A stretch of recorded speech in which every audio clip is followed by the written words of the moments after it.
be more like a low-grade strain. We're going to be cautious throughout preseason, so not a firm timeline, but very good news. We'll kind of unpack it over the next couple of days, but we're going to be cautious in preseason. Any concern about his availability come season opener? Right now, nothing's been ruled out, but no concerns. It's been like for you to have these guys out here where all they've got is basketball. The distractions are gone. Say that again? What's it like to have these guys on the road for a few days where all the distractions are gone, and it's just you guys together? Yeah, no, I wouldn't call it distraction. It's just keeping the group together. That's been one of our biggest themes, having all these guys. Obviously, we could be going back to our homes in Memphis and with our loved ones, but these guys coming together and sacrificing that opportunity to be together in the hotel, be together on the bus rides. I think the intensity and the focus and the work the first 2 days has been phenomenal, and they're getting together outside of the hotel, spending time, grabbing dinners and meals, and I think that's really important at this stage of the season, not waiting for our first true road trip. Coach, what have you seen from the team in these 2 days defensively, and what is your outlook and expectations? Yeah, I mean, obviously we want to be one of the best defensive teams in the league. That's been a calling card of our identity, in our first 5 seasons that I've been here. I want more. I want better. I want more commitment. I want more sacrifice from, the entire group. Definitely the leaders of our team are going to need to set a better tone throughout the season for us. John, Des are guys that have challenged in that department. We obviously know that Jaren and Marcus are, anchors for us on the defensive side. Getting Zach to become, an anchor for us, it's important. But everyone's got to share that same mindset, that same responsibility. We know what's been successful for us, with our defensive recipe, and now it's just being committed with, the level of intensity, the pressure that we want to apply, but also the discipline too. So obviously we'll get through the 5, preseason games and clean some things up. But I think the intensity has been where it needs to be on the defensive side. I thought the competition yesterday in practice was at a really high level. Big focus was on the offensive side, but now we've kind of introduced a little bit more of our defensive, principles. And then day 3 tomorrow, that'll become more put on notice, our defensive execution. When you say Ja and Dez are the guys you challenge them more defensively, what does that look like? What are those conversations you're having with them to kind of, challenge them in those ways? Yeah, it's just brutal honesty with these guys about they obviously carry a big responsibility on the offensive side for us, leadership wise. But there's been one thing that they can improve on significantly. It's their intensity on the defensive side with their point of attack defense, the rotations, the rebounding, everything that we talk about, from a whole team standpoint, how we establish pressure full court, how we're great in our rotations, taking away the paint in the three-point line, and how we're starting our offense with our rebounding. Those guys can contribute more is what it really comes down to. So they've seen enough film over the years, and it's just sometimes just having that, honest conversations like where we're going now, if we want to propel this team moving forward, and we're going to ask everyone to be on the same page with a collective style on the offensive side. We need the same thing on the defensive side.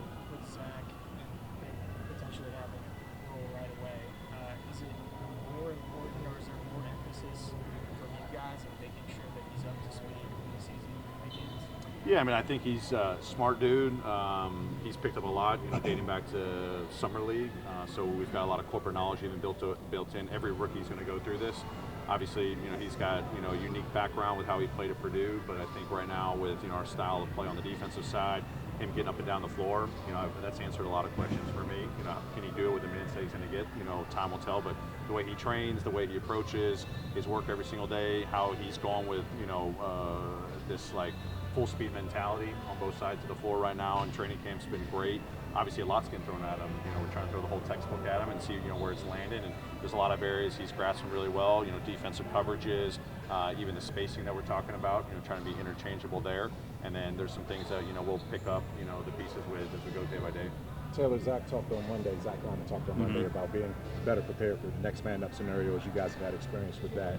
As you look at what you're going to need from the power forward, big rotation with Jaren possibly in and out a little bit as you wait, what are some of the guys that you expect to emerge in that situation? Yeah, I mean, luckily it doesn't seem concerning at all with Tripp, but great opportunity throughout preseason as we're cautious with him. I think Santi's playing at a really high level right now. We saw that with the national team and the Olympics. He's coming in with kind of this man on a mission mentality. You know, he and I talked about that, so I think he's going to get great opportunity there. You know, Jake's been playing extremely well. You know, if Gigi, you know, was healthy, you know, he would have obviously gotten a crack. But, you know, I think it's a combination of Santi, Jake. I think you look at, you know, Giddy, his unique ability to play, you know, different lineups, you know, with the possession game and just the connective tissue he plays with on both sides of the floor. So, as I said, I think yesterday, playing big, playing small, you know, we'll figure that out as we go. But I think there's a number of guys that are going to have an opportunity with, you know, us being cautious with Tripp. When the team traded for Marcus last summer, the idea seemed to be for him to start with Ja and Dez and then maybe play more on ball as bench units filter in. That's sort of where you got to in December when Ja came back. Is that sort of the similar kind of role you're looking for Marcus this season, or has that changed? Yeah, no, that's still something that's front of our mind. I think he showed us a lot of good things when it became, you know, that three-headed monster of Ja, Dez, and Marcus, you know, in January, as you talked about. But I like, you know, what I'm seeing out of Scotty too. You know, I think he's doing a lot of great things from that, you know, backup, you know, kind of point guard mentality, how he's going to approach, you know, organizing a team. He's setting a tone with his defense. So I think we got some optionality there, knowing that the more that we can put guys that can be advantage creators for us, whether that's Marcus and Scotty, that's Marcus with other guys, I think we got a lot of options to kind of sift through. With Vince and Gigi probably out to start the season, definitely Gigi, right? Is that an opportunity for Jake to step right into a rotation role from day one this season, or is that sort of there for him to earn right now? No, everyone's got to earn their opportunity for sure, and I think Jake's well aware of that. He and I have had great conversations about the pathway and the opportunity that presents itself, and I love how he's attacked the first 2 days of camp. So definitely on the table, and he definitely got to earn it. The injuries you had last season and the minutes it opened up for guys, has that helped you develop the back half of your roster for this year? Oh, absolutely. I mean, obviously, you know, two of the guys that were, you know, benefactors of that were Gigi and Vince. You know, unfortunately, they're out to, you know, start the season, but, you know, all the work that they were putting in the summer, you know, the growth that, you know, they're going to have when they get back, it's going to definitely be a huge benefit what they experienced last summer. But, you know, I think other guys, you know, Jake got great opportunity at the end of last season, Santi as well. You know, this just gives us more depth, more confident depth, a lot of different ways that we can play from the start of the game to the end of the game, different matchups, whatever it is. Gives us a lot of confidence that we got a lot of guys that can plug in and play winning basketball. How do you think what you identified defensive rebounding as being very important in area of improvement. How much, in your opinion, is that scheming versus individual ability, and how can, in your mind, individual players improve that rebounding? Yeah, I think it's definitely a core of our principle, how we want to start our transition offense, how we want to limit teams, you know, second chance opportunities, our ability to get out and play with pace, but it's definitely a will factor. You know, we got to embrace that more. You know, we show the film, we have the conversations, you can come up with every drill possible to put you in the right position. You never know where the ball bounces. At the end of the day, you're going to go get it and start our break. Do you think all the things you guys went through last year impacted the mentality and the approach of this team?